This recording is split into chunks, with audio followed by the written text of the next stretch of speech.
Well, for more on this, let's bring on our regular Tuesday MP panel, Conservative MP for Ontario, Stella Ambler, and the NDP MP for British Columbia, Jimmy Sims, who I don't see here just yet, but hopefully she's on her way. And of course, from the Liberals, we have Yvonne Jones, the MP for Newfoundland and Labrador. I want to start with you, Yvonne, because I saw you nodding your head when Laurie was talking about the mixing of party business and House of Commons business. That's something not everyone at home hears about, but why is it that the Liberals are so upset about this? Well, I think the rules are pretty clear. I'm celebrating my first-year anniversary today in federal politics, and Tom Mulcair, many of his members of Parliament in the NDP caucus have been around a lot longer. And if they had have asked the questions, they would have known that what they did was wrong. I absolutely believe that they were being cute in trying to deceive the way that public money is administered through their offices, and they got caught. They got caught using the resources of taxpayers that was there for constituency work to do party work in places where they should not have had offices. And therefore, they need to be held accountable. No other political party has been doing that we've been aware of. To my knowledge, most members of Parliament know the rules. They know where they can have their offices and where they can't. They know that their staff cannot do party work, that they are actually there to do work on behalf of the constituents. So I really believe that Mr. Mulcair knew the difference, but chose to continue down the path he was going, and therefore he should have to provide clear answers to the people of this country why the NDP party broke the rules. Well, speaking of the NDP, we have Ginny Sims joining us now. Welcome. I want to thank you. Ginny, thanks for coming in. I know sometimes it's a rush. Let her have a breather. Or I'll go to you in just a sec, but I want to give you a chance to respond because this is about the NDP. And so, Ginny, you have a situation where your MPs have signed off on documents that say these staff were going to be in Ottawa, but they're not, in fact, in Ottawa. How do you explain that discrepancy? Well, I think right now what we need to know that all the staff was being used to do work on behalf of the MPs that is perfectly legitimate work. They were there to do the same kind of work that my staff does in my offices. And I think that's what we should really focus on. But you sign off on the locations of your staff as being where they're actually physically working. And there was clearance given. That was all checked through the Board of Internal Economy. So really, that's all I can say for now, is that our staff was doing the job that they were hired to do. They were not doing partisan party work.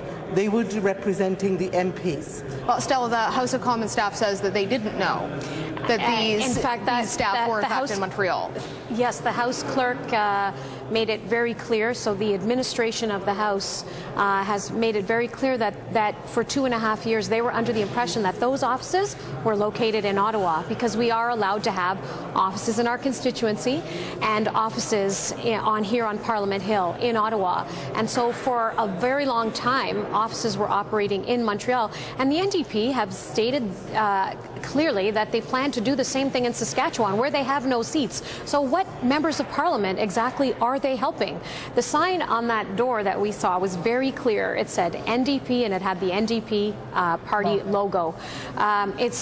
There's just no way that you can have party staff working together with MP's staff and have them following all the rules. The rules are that they can't use the same photocopiers, they can't use the same computers, not even the same telephones, because frankly it's a respect for taxpayer situation. That's what we're concerned about, is the respect for taxpayer dollars. And I hope that the committee asks Thomas Mulcair, when he appears before committee on Thursday, I hope that they ask him whether he's going to pay that money back. And I would ask Ginny, I hope that your leader is prepared to answer that question.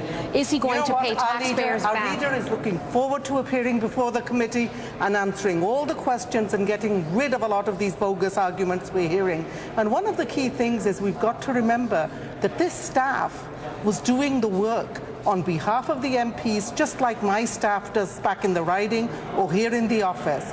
Now, once again, all this kind of a rhetoric, let me make it clear that party work was not being done by any of this staff, and there was an iron wall there between party work and the work but you of see the parliamentarian. The problem in terms of perception for people who are wondering how do they know that? I think that's why tomorrow a lot of answers will be given when, by the way, our leader is very much looking forward to going before that committee but you and guys putting haven't provided everything a lot out. of the documents for this. They will be there. He will be there tomorrow. The committee's waiting for the documents, and I hope that one of the questions too that they ask is why did those staff put down on their employment forms addresses that were in Ottawa when they clearly lived and worked in Montreal? Yvonne, I want to give you a chance. I think the NDP is scrambling behind the scenes to try and cover what has been a very bad trail. And I will tell you that, you know, you hear the NDP and they're so sanctimonious sometimes, especially Mr. McClare, and how he holds everyone else in the Commons accountable. Well, I think it's high time that they were held accountable. We're very prepared to be held accountable. We know as members of Parliament, the rules are very clear. We can have offices in our constituency. We can have offices in Ottawa. Nobody tells me I can put an office in Alberta and that I can put a staff member in there and I can put a Liberal sign on the door. And that taxpayers can pay for that, because that's exactly what the New Democratic Party have done in this country, and they have done it deceitfully, in my opinion. Approval for the office goes back to the time that Jack was with us. And at that time, it was decided to sort of consolidate the work, the same work being done in a different office. But let me tell you, at that time, this work was approved. So were the staff being allocated to a separate office.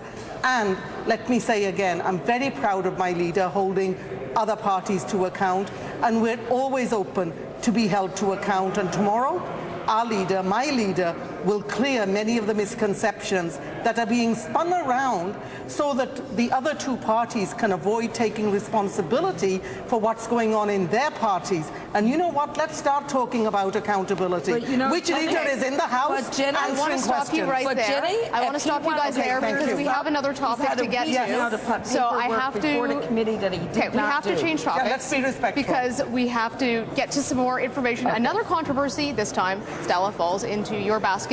Temporary foreign workers. The government continues to be under attack on that. Jason Kenney saying this program's under review, but how big of a problem is this for you with even your base? Because there's questions about are these jobs being given to people other than Canadians? And so I want to allow you to respond. Do you think that your government has done a good job of defending this program? I think that actually the numbers speak for themselves. Applications for temporary foreign workers have been down, are down 30%, and that's since our reforms have been taking effect. So basically, some of the things that we've done with regard to closing loopholes, making those reforms, have ensured that I think employers. We're trying to make everyone understand that Canadians have to have first crack at the jobs, including the employers. And so we're cracking down as well and making sure that employers who don't give Canadians that first opportunity to have the job that there are consequences for them, and that they have to recruit and train Canadians first. And there is, I think, we also have to understand there is some usefulness, obviously, for the program, and that in some cases we really do need to bring in temporary foreign workers. Judy, are these reforms enough? No, what we're doing is tinkering with a program that is fundamentally broken. Now, the McDonald's story, the Royal Bank story, the HD mining story, all bring it to the front. The Liberal Party expanded the program and relaxed the rules and opened up different streams, and the Conservatives have certainly opened up the floodgates. Now, little changes have been made, but they are tinkering with a floodgate, and a finger in a poke is not going to fix this problem. So the real thing we need right now is there is evidence that the Conservatives cannot fix this program because they've had 8 years to do so. So I would say an independent audit, let's get it done properly so that Canadians can have access to jobs, and we fix a temporary foreign worker program so that it serves the needs of all Canadians. Yvonne, the Liberals introduced this program. Has it outlived its usefulness, or does it just need a little bit of tinkering? It hasn't outlived its usefulness at all. There is still a demand in this country for temporary foreign workers in a number of streams, especially in the agricultural sector, especially when it comes to caretakers and so on. But the problem is, with the program as it is today, is that government has allowed this program to collapse under their leadership. They have failed to ensure that the program operated at the level and the intention that it was designed, and that was to meet the shortage of employment needs in Canada. We know there's been abuse in this program. Government is known for many years there's been abuse in this program. The unfortunate thing is what we have today. We have a problem because government failed to do their job, and as a result of it, Canadian businesses are being compromised. Foreign residents that are here on temporary work permits and their families are being compromised.